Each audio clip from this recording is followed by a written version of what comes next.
Welcome friends, welcome to India சமையல். இன்னைக்கு வீடியோவில் இட்லி, தோசை, சப்பாத்திக்கு சைட் டிஷ்ஷாக சூப்பரான சிக்கன் கிரேவி எப்படி பண்ணலான்னு சொல்லி பார்க்கலாம். இந்த சிக்கன் கிரேவியை நீங்கள் ஒரு டைம் நீங்கள் செஞ்சு சாப்பிட்டீங்கன்னா திரும்ப திரும்ப சாப்பிடணும் போல தோணும். நம்ம சேனலை ஃபஸ்ட் டைம் பார்க்குறதா இருந்தால் சப்ஸ்கிரைப் பண்ணி வச்சுக்கோங்க. அப்போ தான் நான் போடுற ஒவ்வொரு வீடியோ நோட்டிஃபிகேஷனில் வரும். இப்போ ஒரு கடாய் எடுத்துக்கோங்க. அதில் 4 டீஸ்பூன் அளவுக்கு நல்லெண்ணெய் சேர்த்துக்கோங்க.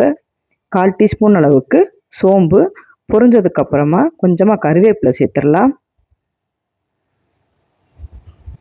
இதில் முக்கியமான இன்க்ரீடியன்ஸ்னு பார்த்தீங்கன்னா சின்ன வெங்காயம். இந்த சிக்கனுக்கு 150 கிராம் சின்ன வெங்காயம் சின்ன சின்ன பீஸாக கட் பண்ணி சேர்த்துக்கோங்க. ஒரு மீடியம் சைஸ் பெரிய வெங்காயமும் சேர்த்துக்கோங்க. இப்போ வெங்காயம் நல்லா கலர் மாறி வரணும்.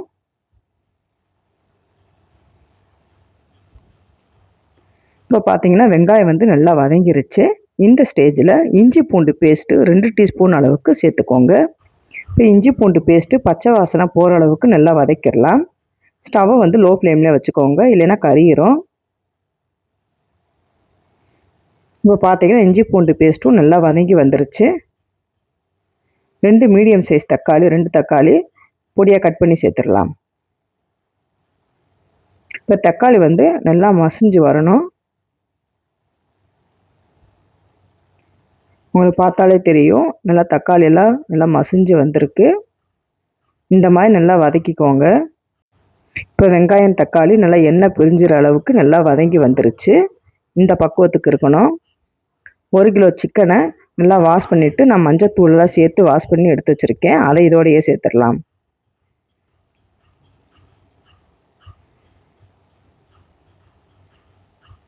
இப்போ சிக்கனை சேர்த்துட்டு நல்லா கலந்து விட்டுக்கோங்க. வெங்காயம் தக்காளி இஞ்சி பூண்டு பேஸ்ட்டு எல்லாம் கலந்து வரணும். தண்ணி எதுவும் சேர்க்க வேண்டாம். இப்போ ஸ்டவ்வை மீடியம் ஃப்ளேமில் வச்சுக்கோங்க.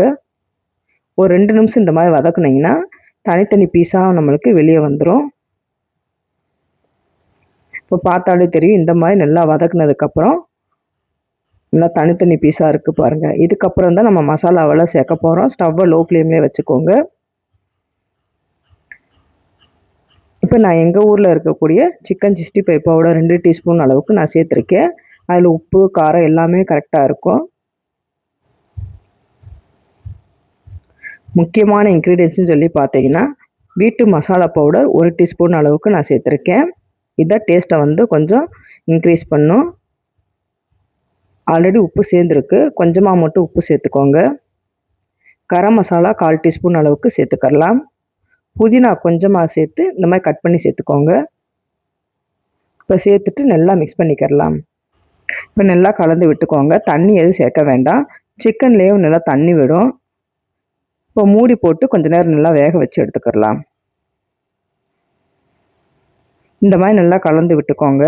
கலந்து விட்டதுக்கப்புறமா மூடி போட்டு கொஞ்ச நேரம் நல்லா வேகட்டும். இப்போ நான் ஓப்பன் பண்ணி காமிக்கிறேன். பார்த்தாலே தெரியும், நான் தண்ணி எதுவுமே ஆட் பண்ணலை. இந்த சிக்கன்லேயும் நல்லா தண்ணி விட்டு வந்திருக்கு. ஓரளவுக்கு நல்லா சிக்கனும் நல்லா வெந்துருச்சு. இப்போ இந்த ஸ்டேஜில் தேங்காய் பால், ஃபஸ்ட்டு தேங்காய் பால் மட்டும் ஆட் பண்ணிக்கோங்க. இந்த மாதிரி கொஞ்சமாக தேங்காய் பால் ஆட் பண்ணிக்கிறலாம். இப்போ சேர்த்துட்டு நல்லா கலந்து விட்டுடலாம்.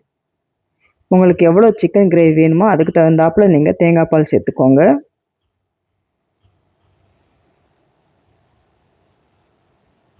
இப்போ பார்த்தீங்கன்னா நல்லா வெந்து வந்துருச்சு. எண்ணெயெல்லாம் நல்லா பிரிஞ்சு வந்திருக்கு.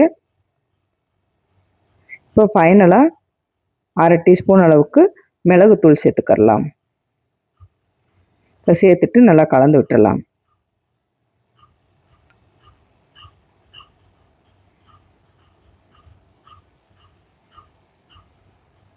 கொஞ்சமாக கொத்தமல்லி இலையை மேலாப்பு இந்த மாதிரி தூவி விட்டுருங்க.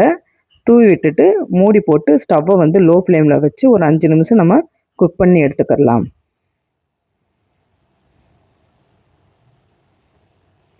சூப்பரான சிக்கன் கிரேவி ரெடி ஆயிடுச்சு. எப்படி இருக்குன்னு பாருங்கள். இட்லி, தோசை, சப்பாத்திக்கு சாப்பிட்றப்ப டேஸ்ட்டு சூப்பராக இருக்கும். நீங்களும் இந்த மாதிரி ட்ரை பண்ணி பாருங்கள். ட்ரை பண்ணி பார்த்துட்டு கமெண்ட் பண்ணுங்கள். உங்களுக்கு இந்த வீடியோ பிடிச்சிருச்சுன்னா லைக் பண்ணுங்கள், ஃப்ரெண்ட்ஸுகளுக்கெல்லாம் ஷேர் பண்ணுங்கள்.